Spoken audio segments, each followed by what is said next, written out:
होली पर्व अथवा फागु पूर्णिमा खास गरी नेपाल तथा भारतमा प्रत्येक वर्षको फाल्गुन शुक्ल पूर्णिमाका दिनमा मनाइने हिन्दूहरूको प्रमुख पर्व हो। हिन्दू संस्कृति अनुसार यसको इतिहास त्रेता युगसँग जोडिएको छ। त्रेता युगमा भगवान विष्णुका परम भक्त प्रहलादसँग यस पर्वलाई जोडेर हेर्ने गरिन्छ। हिरण्यकश्यपका पुत्र प्रहलाद विष्णुका परम भक्त थिए।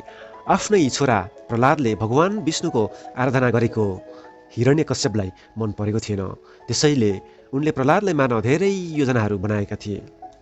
त्यस्तै एक योजना अनुसार उनले आफ्ना छोरालाई अग्निकुण्डमा हालेर मार्न आफ्नी बहिनी होलिका, जसलाई आगोले पनि डढाउन नसक्ने वरदान पाएकी थिए, उनलाई जिम्मा लगाइएको थियो। दाजुको आदेश अनुसार होलिका प्रहलादलाई काखमा लिएर अग्निमा बस्दा आगोले धर्मको साथ दिएकोले होलिका आफै जलेर नष्ट भएको र असत्यमाथि सत्यको जित भएको दिनको सम्झनामा यो पर्व मनाउने गरिन्छ। होलिका दहनकै खुसियाली मनाउन आपसमा रङ तथा अबिर छर्केर होली पर्व मनाउने परम्परा चलेको धार्मिक मान्यता रहिआएको छ।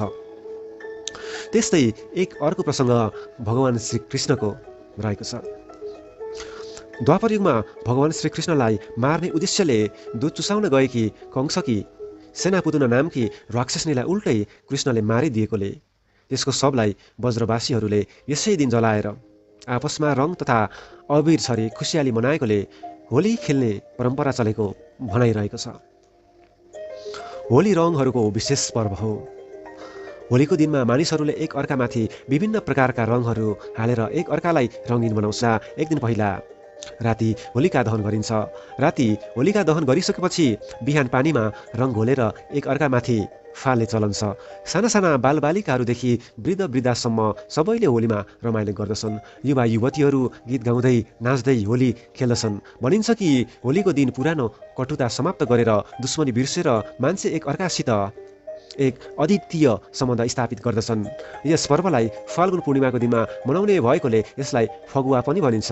होली घर परिवार साथीभाइ आपसमा रङमा रङ्गिएर उल्लासपूर्वक मनाउने फाल्गुन पूर्णिमाको अवसरमा पहाडदेखि तराई र गाउँदेखि सहरसम्मका केटाकेटी युवा युवती तथा पौडहरूका हुल तथा जत्थाहरू हातमा रङ र रङ्गीन घोल पदार्थ लिएर गाउँदै बजाउँदै रमाइलो र होहल्ला गर्दै आपसी रिसिबीलाई बिर्सेर उत्साह र उमङ्गका साथ मनाइने रङ्गीन पर्वको रूपमा लिन्छ।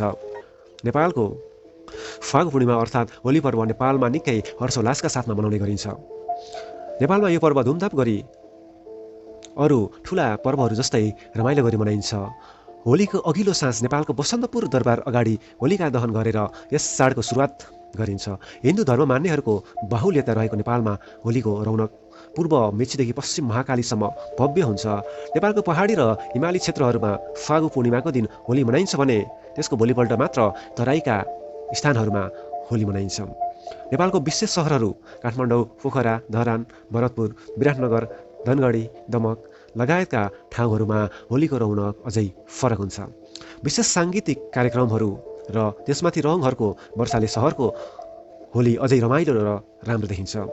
नेपालको गाउँहरूमा पनि होली भव्यताका साथमा मनाउने गरिन्छ। होली पर्वमा पानी छ्याप्ने, अबिर, केसरी लगायतका रङ लगाउने, लोला हान्ने चलन छ। वर्तमान समयमा होलीले विभिन्न विकृति विसङ्गतिहरू पनि भित्राएको पाइन्छ। होलीमा आज युवतीहरू इच्छा विपरीत रङ दलिदिने, अन्डा फोड्ने, गाडीको मोबिल दल्ने, हिलो लगाइदिने, लोला फ्याँक्ने, युवा युवतीहरू रक्सी, गाँजा, भाङ खाएर मातिने जस्ता कामहरू गर्दछन्, जसलाई राम्रो मान्न सकिँदैन। नेपालमा मुख्य सहरहरूमा होलीको लागि भनेर विभिन्न ठाउँमा कडा सुरक्षा जाँच गर्ने गरिन्छ। रङहरूले हाम्रो मानसिक स्वास्थ्यमा पनि सकारात्मक प्रभाव पार्दछ। होलीमा विशेषतः रातो, हरियो, पहेँलो तथा नीलो रङहरू बढी प्रयोग हुन्छ। कुनै पनि रङको प्रयोग गर्नु पूर्व त्यसको फाइदा, बेफाइदा, महत्त्व र रङको प्रतीक बुझ्नु आवश्यक छ, जुन अब म भन्न गइरहेको छु। रातो रङलाई शक्ति र सौभाग्यको सूचक मानिन्छ। त्यसैले देवताहरूले रातो रङको पहिरन लगाएका हुन्छन्। अधिकांशलाई मनपर्ने रङ हो रातो। यसलाई शुद्धता एवं पवित्रताको प्रतीक मानिन्छ। हरेक धार्मिक कार्यमा यसको प्रयोग हुन्छ। स्वास्थ्य, सफा र चित्तशुद्धिको प्रतीकका रूपमा लिइने यो रङ होलीमा पनि विशेष प्राथमिकताका साथ प्रयोग गरिन्छ। रातो रङलाई साहस र प्रेमको प्रतीकका रूपमा पनि लिइन्छ। रातो रङ मन पराउने मानिसहरू महत्त्वाकांक्षीका साथै जिज्ञासु एवं जोसिला हुन्छन्। हरियो रङलाई प्राण, जीवन शक्ति एवं मार्मिकताको प्रतीक मानिन्छ। यसलाई जीवन शक्तिको भित्री मर्म बुझ्ने जीवित रङ पनि भनिन्छ।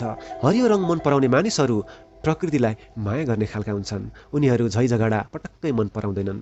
यो रङ मन पराउने मानिसहरूको आत्मविश्वास भने कम हुन्छ भन्ने विश्वास गरिन्छ। यो रङलाई भक्ति र धर्मपरायणताका रूपमा लिन्छ। यो रङ मन पराउने मानिसहरू धर्म कर्मप्रति बढी विश्वास गर्दछन्। होली हिन्दू धर्म अवलम्बीहरूको चाड भएकोले यो रङ विशेष प्रयोग हुन्छ। कतिपय समुदायहरूमा त रातो र पहेँलो रङ दलेर मात्र पनि होली खेल्ने परम्परा रहेको छ। सम्बन्ध खुसी र हर्षसँग पनि छ। यो रङ मन पराउने मानिसहरू रमाइलो एवं आत्मीय व्यवहार गर्न उत्साहित हुन्छन्। नीलो रङलाई धर्मयुद्धको प्रतीक मानिन्छ। यसले नील वर्णका भगवान विष्णुले अधर्मको नाश गर्न र धर्मको रक्षा युगमा अवतार लिँदै आएको मान्यता पनि सुन्न पाइन्छ। यो रङलाई शान्ति र सन्तुलनको प्रतीकका रूपमा लिन्छ। त्यसैले पनि यो रङको प्रयोग बढी हुन्छ। यो रङ मन पराउने मानिसहरू सन्तुलित विचारधाराका हुन्छन्। उनीहरू अलि बढी चिन्तित स्वभावका पनि हुने गर्दछन्। सेतो रङ धेरै मानिसहरूलाई मन पर्ने रङ हो। सेतो यो रङलाई शुद्धताको प्रतीक मानिन्छ। कर्ममा विश्वास राख्ने व्यक्तिहरू सेतो रङ मन पराउँछन्। चहकिलो सेतो रङलाई सफा एवं आकर्षणको प्रतीकको रूपमा पनि मानिन्छ। दर्शकहरू, आजको भिडियो तपाईँलाई कस्तो लाग्यो?